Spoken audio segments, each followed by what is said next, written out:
we had a federal government for almost a decade who didn't care about climate change, didn't believe in climate change, didn't stop provinces and municipalities to act on it. And I think the same should be true of your province. The fact that you have a premier and a government that doesn't pay a lot of attention to climate change certainly shouldn't stop municipalities and communities of getting organized, of putting things forward. There's so much resources out there to start looking at what are the localized impact, to try and get a sense of what adaptation will mean, what are the changes that could be made at the local level to start changing the direction of this big boat that you're on. We were referring earlier to the agenda of solutions from last year's Lima conference. I think that there's a lot of information there and a lot of inspiration that can be used, can be brought back and adapted for your local needs. I mean, obviously you can't always simply import an idea from somewhere around the world. It needs to be adapted to local realities, but there's a lot of possibilities now to do that. And frankly, with the new federal government, there'll probably be money and resources for people who want to get involved on that front. Thank you. Next question. Me? So I think I'm the last question probably, and thank you for fitting me in. But I'm a bit surprised. It wasn't supposed to be me? Okay. I'm a bit surprised that no one's mentioned agriculture. And of course, it's one of the leading contributors to greenhouse gases. And our agriculture has mostly been captured by agribusiness. And the way that we do our food provisioning is so highly greenhouse gas intensive. And to push back from that is actually going to take a big political challenge. So I would like you to say something about that. Of course, it's part of the answer to why we have such problems here in Saskatchewan. It's not just our gas and oil production. Thank you. We were talking about compensation. Since I've been made aware that beef produces 9 times more greenhouse gas, I don't eat beef anymore at all. Full stop. It's a very valid question. One of the work we do at Cite is to work a lot with farmers. We created 20 years ago a community-supported agriculture project with one farm, linking that farm with 20 families in downtown Montreal. Today we have 100 farms all across the province, including Ontario and soon probably in the desert. We service 30,000 people, and we've created a direct link between local farms, either organic or in the process of being certified organic. From a social point of view, it's wonderful. From an environmental point of view, it's wonderful. You get to meet your farmer every week, you get to talk to them about the challenges, what is happening. You're helping them fund their season by paying in advance, so they don't have to borrow money from the bank. And there's so many local solutions that can be implemented. Beyond eating, North Americans eat way too much meat, and they don't eat particularly good meat from a health point of view. So there's certainly lots of education that needs to be done on that front. But I must do a bit of a sales pitch, but it's probably the last time I speak. So I brought some copies of my last 2 books, where I do talk about many issues, including transportation, but also agriculture, and one of the things that we could do there in French, unfortunately. But pour les francophones, j'en ai quelques copies si les gens intéressent. I just wanted to clarify the points. I think giving my speak about it, that in Saskatchewan, when you talk about agriculture, the zero, which has contributed lots to the carbon dioxide accumulation and so on.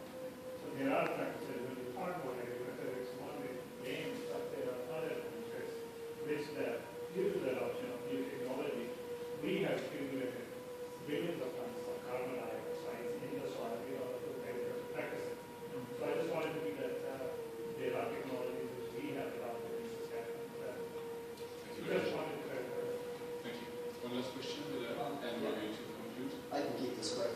I'm just looking to get a sense of the urgency going into Paris right now from the international political realm. There's obviously, I have a reserved sense of optimism that they're going to come to some sort of consensus on how we can adapt and mitigate these issues that we're dealing with. But I'm more concerned about the timeline. We have this 2-degree goal along with the uncertainty of feedback loops. And this is something that I think is really important to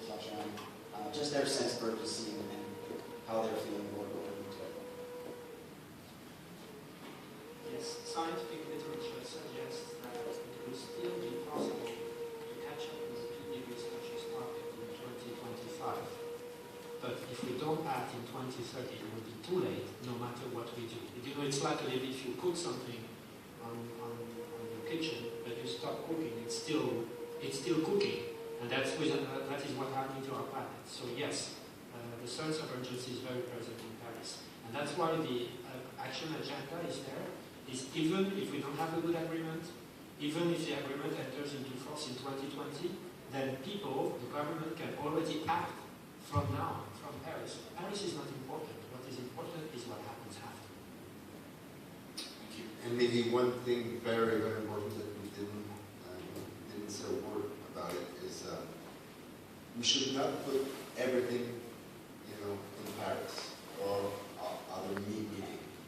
For me, the best investment that we can do is in children and kids and education. This is where I think it's probably the best investment that we can do, and this is very, very, very important.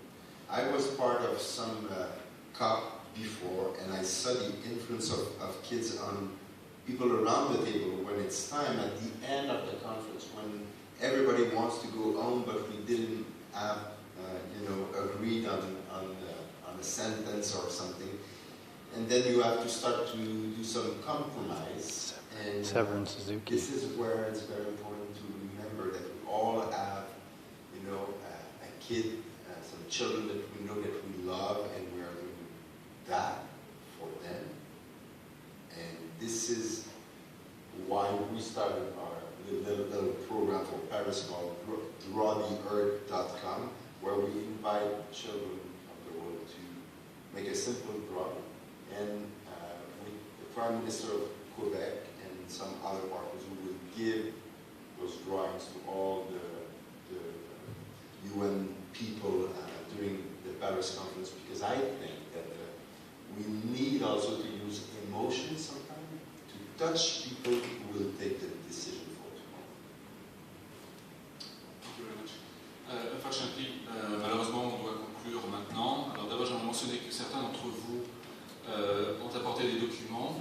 Alors certains sur format papier. Some are on paper. We will put them on the internet as soon as possible with a video of this round table. It's a video that will be bilingual. And before we leave here, I'd like to thank everybody who helped make this conference very important. The people of Cite, Sylvie Buttard, Angèle Dubois, et l'équipe, l'école, Joshua, Caroline Maintenant, Gilles Marcotte, Andrea Gisela, Karen, Jennifer Foster, Justin Yu, Roland Buchanan et Shingle, et merci pour leur appui à l'Université Montréal, Costa Maricos, Zahir Rondet et la présentation Mackenzie, Steve Jamal. Un grand merci aux membres du panel qui ont, sorry, I forgot the English. So thank you very much.